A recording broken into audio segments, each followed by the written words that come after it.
WWDC is a few weeks away and the rumours keep on coming. Today we have news that not only iOS, iPadOS and macOS is going to get a redesign, but also watchOS and tvOS. And this is not exactly surprising news because Apple wants to maintain a consistent design language across all their devices, and so the visionOS aesthetic is coming to all software platforms. That makes sense. We'll talk more about that later in the video, but first, if you want AI shoved in your face in every application you use on your iPhone, I come bearing great news because Apple will be launching an SDK in iOS 19 that lets developers use Apple's AI models. This means developers can now create new features based around Apple Intelligence features like image playground, writing tools, genmojis, notification summaries, etc. Since adoption rate for some of these features have been low, and to be honest, I'm not exactly surprised when image playground produces junk like this. These are baby steps though at the end of the day. Apple is ultimately very behind when it comes to the AI race, and their version of a large language model like ChatGPT or Google Gemini won't launch till 2026 at the earliest.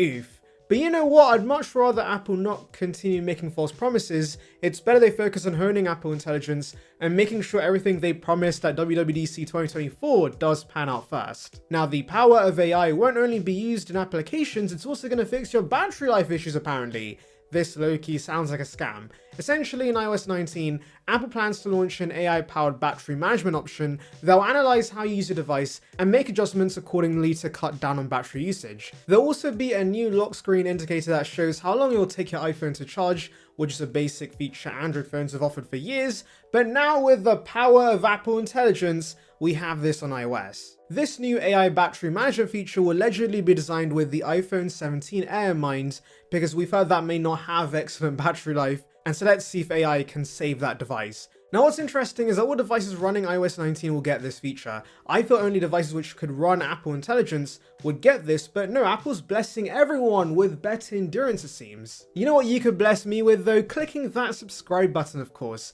It's free and will bring you the latest of Apple right in your subscription box, so please consider it. It would be appreciated. Join the saranbyte gang now. Gurman also in this new report does say Apple's pushing engineers to make this update more functional and less glitchy, which is good to hear because iOS in recent years has not been very stable. Moving on, if you've ever wanted Apple to offer something similar to Samsung DeX on the iPhone, we have news we could get just that with iOS 19. Leaker Majimbu reports a limited version of Stage Manager could come to iPhones with a Type-C ports, so that's the iPhone 15 and 16 series. Right now, plugging your iPhone into an external display gives you access to a basic form of screen mirroring. Basically, what you see on the iPhone is projected onto a display, and so even a cut-down version of Stage Manager would be a big upgrade.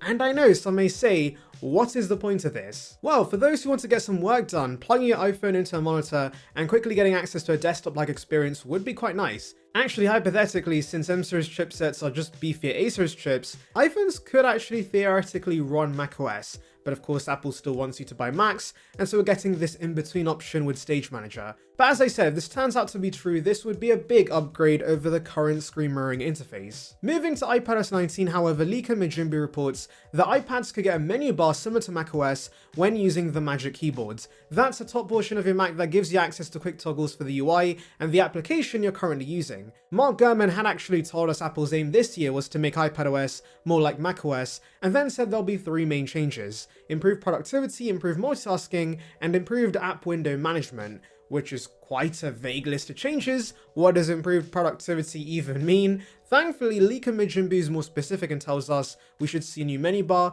as well as a seamless version of Stage Manager, which sounds interesting. Maybe the current version of Stage Manager comes to iOS, and iPadOS gets a beefed up version that's more similar to macOS. But I'll be honest, the list of changes people want to see with macOS will be so vast that Apple's just better off putting macOS on the iPad. For example, with improved multitasking and app window management, many would just want Apple to ditch Stage Manager on the iPad and bring the window system macOS has, and so if we're eventually going to get to a point where iPadOS becomes more like macOS, you might as well just throw macOS on the iPads. Another aspect that many would like Apple to change with iPadOS is the Files application, for example. It's not great, and so adding Finder that macOS has to the iPad would be fantastic, and so that's why, again, it's just easier to chuck macOS on the iPads. I know not everyone uses their iPad as a laptop replacement, and so Apple could maybe give us the option we can dual boot iPadOS and macOS, So yeah, I don't see the point in iPadOS 19 slowly becoming more like macOS. And also, let's be honest guys, we hear this every year from leakers. It feels like ever since we saw M1 come to the iPad Pro, we've been waiting for Apple to do something with all this power,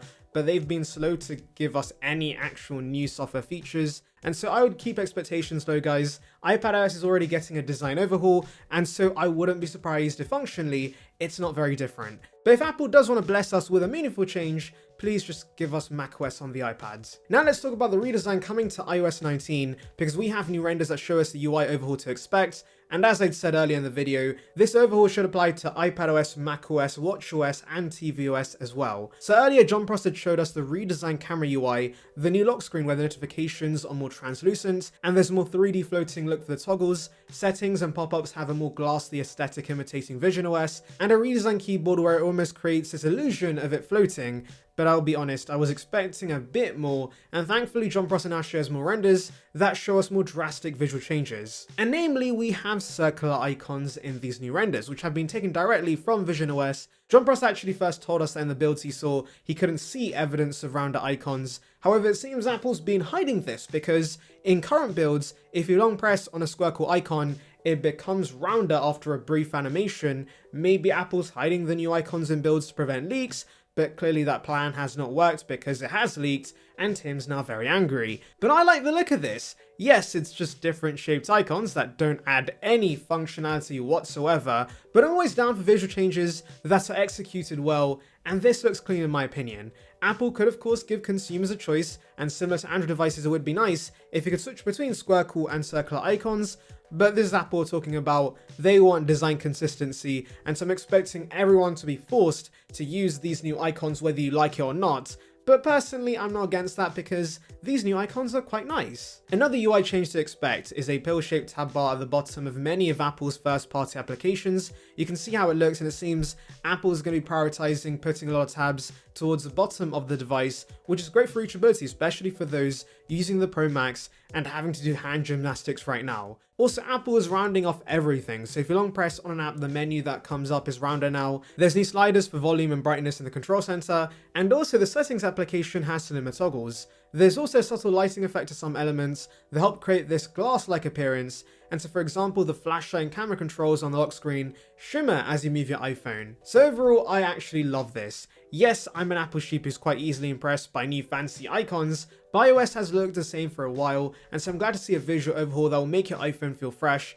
And I know some may argue that we don't need a redesign to iOS, we need stability. In fact, I have a feeling Apple's giving us a redesign in the first place to distract us from the fact Apple Intelligent Siri features have been delayed, and honestly it's a good distraction because whilst AI features in iOS may eventually get useful, they certainly aren't must-have features right now, whereas design changes to the UI is something you would appreciate every single day. And do remember, Gurman has said that Apple's working on making iOS less buggy as well. So yeah, hopefully iOS 19 builds aren't too bad.